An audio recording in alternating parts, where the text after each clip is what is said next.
The fact that the Fed is trying to deal with an inflation explosion at the same time, which might generate an economic turning, that's just bad luck and bad timing.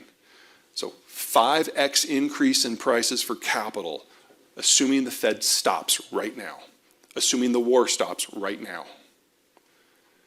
We know that there's a lot of ESG programs out there for green tech that if you raise the cost of capital by 100 or 500 basis points, they don't work anymore. Start thinking of 1,000 basis points. We're going to be there in less than 2 years. That's the capital side. There's also a labor question.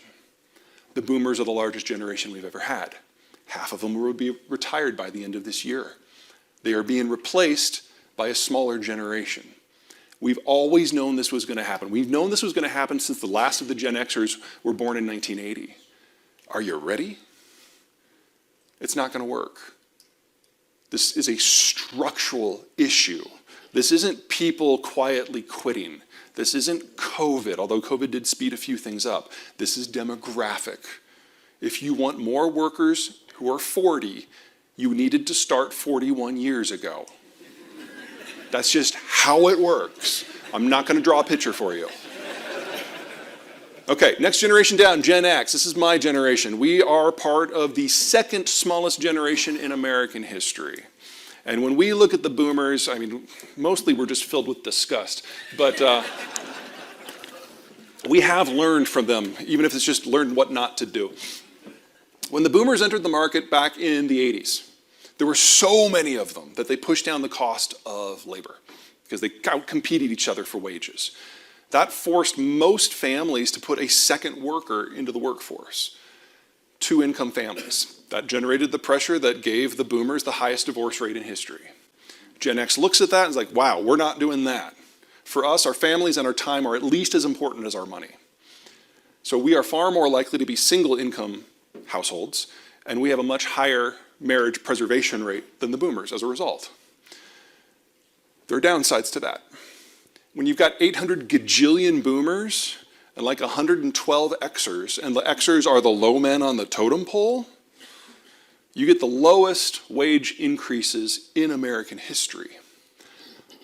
Until now. Because now all the boomers are going away. And even if all Xers wanted to work, and we do not, there would never be enough of us to fill all those shoes.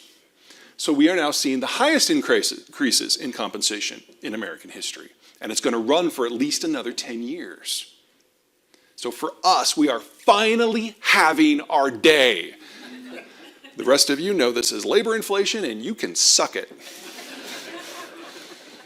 Zoomers, new kids on the block, born since 2000. They are the youngest generation. They are also the smallest generation. And they are not millennials.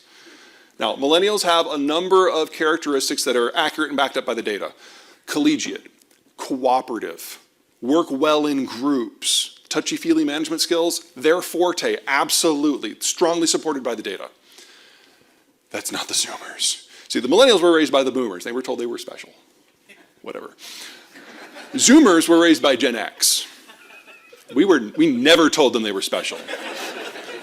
We told them they were behind, that they could never trust anyone, that Social Security and Medicare and Medicaid weren't going to be there for us, so of course they're not going to be there for you. You're on your own. You trust no one. You have to be better. Not better than the millennials. That's easy. No. Better than everyone. They're overachievers, but they're loners, and they have the highest suicide rate in American history. It's probably because we told them that when they turn 17 and a half, they have to get the hell out of our house.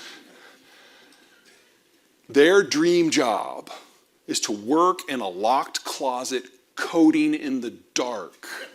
They're very loyal workers, but they never want to meet you. And if you need software work, this is great. We've got a whole generation custom built for it. But if you need somebody out on a line, oh my God, no. They are the most stilted workforce we were ever going to have. And we know exactly how many we have. We know exactly what the flow into the workforce for the next 20 years is going to be. They're already here. Just like we know exactly what the outflow because of the boomer retirement is going to be. This calendar year, that's a shortage of 400,000 workers a year.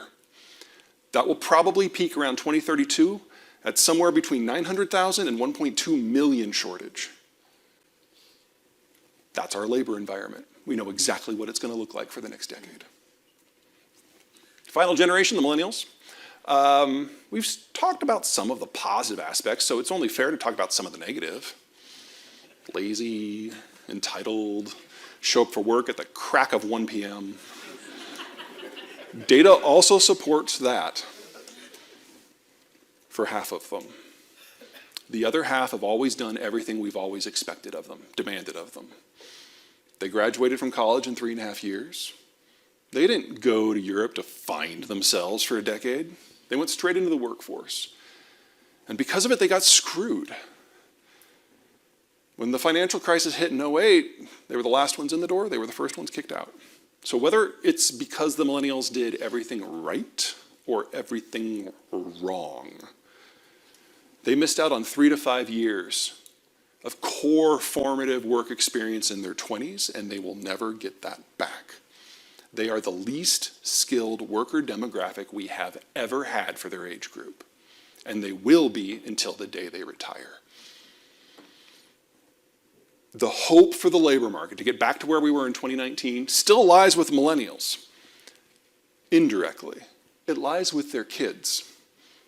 A large generation generates a large generation. All we have to do for the labor market to fix itself is wait for the millennials to have their kids, for them to grow up, get trained, and then enter the workforce, which will first happen in large number in the year 2042. It's not often that you get an economist telling you exactly what's going to go down for 20 years. Run with it. Don't wait 3 months or 6 months or 9 months or 90 months if you need to hire. It will not get better than it is now.